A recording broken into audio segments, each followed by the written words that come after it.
bạn, cảm ơn các bạn đã trở lại với mình về trồng rau sạch trong cái thủy canh ha. Thì hôm trước đó mình có giới thiệu cho bạn đó là sử dụng mà trồng rau trong cái cracky, là có nghĩa là mình chỉ bỏ cái nước vô một cái thùng. Ê, trời mưa rồi không biết nói có nghe rõ không. Bỏ nước vô cái thùng và bỏ rau của mình vô, thì để làm sao cho cái rễ ở phía dưới nó đụng tới nước thôi. Ôi, trời mưa bắt đầu lớn không biết nói có nghe không. Ý,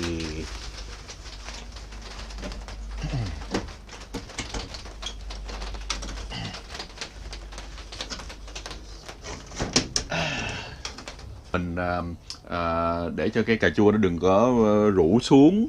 Ở ngoài đất thì muốn bò sao nó bò, nhưng mà mình thích trồng cho nó cao lên để sau này mình có trái mình dễ dễ thọt tay vô bẻ mấy cái trái của mình thôi.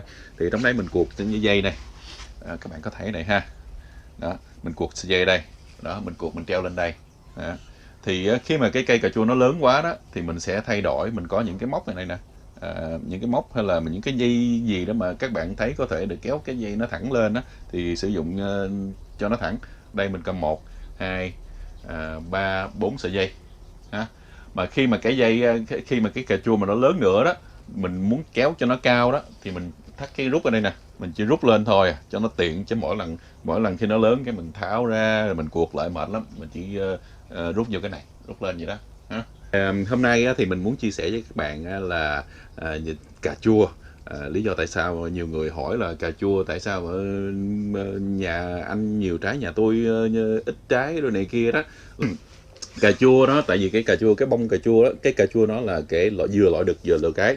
Thì trong cái bông của nó đó, nó có cái nhị, cái phấn của nó đó, là khi mà cà chua trồng bên ngoài đó là nhờ thời tiết gió thổi, hoặc là nhờ những chị bướm, con ong, con ruồi rồi này kia đó, nó đậu lên cái bông đó, thì cái bông đó, cái phấn của cái bông đó, nó mới dính vô cái bông, và nó kêu, nó gọi là thụ phấn. Hiểu không?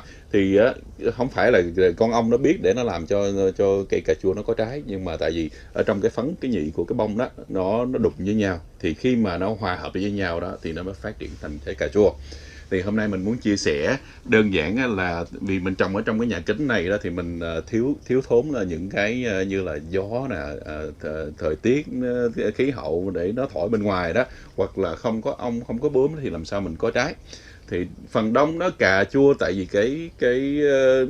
cái tự nhiên của nó, lâu lâu nó cũng có phấn bụi, nó tự động rớt cái phấn bông, cái nhị bông nó tự động nó rớt xuống, rồi nó tự động nó thụ phấn và nó có trái chua. Nhưng mà phần đông đó thì cà chua nó của mình nó sẽ bị rất ít. Thì các bạn nào trong những cái trường hợp mà ở nhà mà thấy bông nó tự lên và muốn mình có cà chua mà trái xum xê rồi này kia đó, thì mình có thể mình đi ra ngoài tự thụ phấn cho cái cây cà chua của mình. Thì như các bạn thấy nè, khi cái bông đó nó mở ra đó, thì ở chính giữa của cái bông đó, đó là cái phấn phấn bông ha. Đó, thì đơn sơ thôi, mình chỉ lấy cái tay mình khều khều, mình cho nó tưởng tượng như là gió đang thổi, hoặc một con ong, hoặc con ruồi gì đó nó bay tới. Đó, thì khi mà cái phấn của nó đụng với cái bông đó thì nó sẽ được tạo thành, nó tự động thụ phấn, thì nay mai nó sẽ thành trái cà chua nhá. Đây, mình cứ ráng làm vậy đó, nhẹ nhẹ thôi. Với lại trong đây đó thì mình cũng muốn giới thiệu cho các bạn biết là giống như những cái nào mình cần thiết để cho cái cây cà chua của mình nó phát triển tốt hơn. Thì cũng giống như trong mấy anh nhậu, mấy anh nói là đồ phá mồi đó. Đó, thì để cho cái cây nó có những cái dinh dưỡng thì bạn để ý này ha, nó có những cái nhánh nhỏ này, mình chỉ lấy tay mình cắt bỏ. Đó, lấy tay mình cắt bỏ nó thôi. Đó, cái anh này á không có làm gì được cho cà chua hết trơn, chơi cây cà chua mình hết trơn á.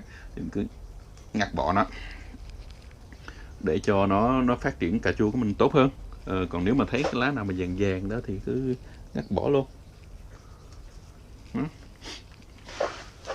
Đây, nó có một cái lá bự nhé, xong rồi một cái chùm nhỏ nhỏ này nè. Mấy cái chùm nhỏ này là mấy cái chùm mà nó phá mồi đó. Chỉ là thấy nắm ngắt bỏ nó thôi, để cho cái cà chua mà nó tập trung vô trái nhiều hơn.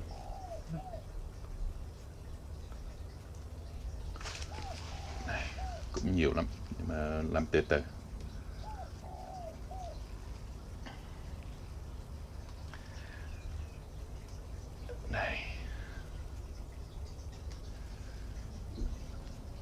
thấy cây cà chua xanh tươi cũng vui, mình bỏ xuống đây để mình làm tiếp tục.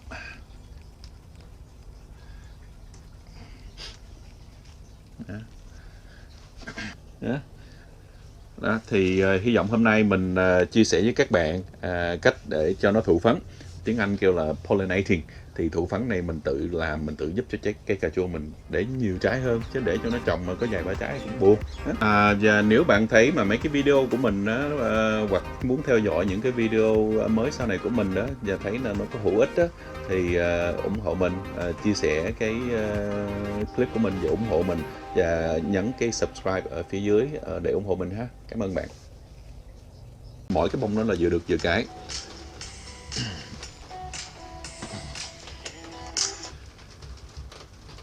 Hello, what are you doing?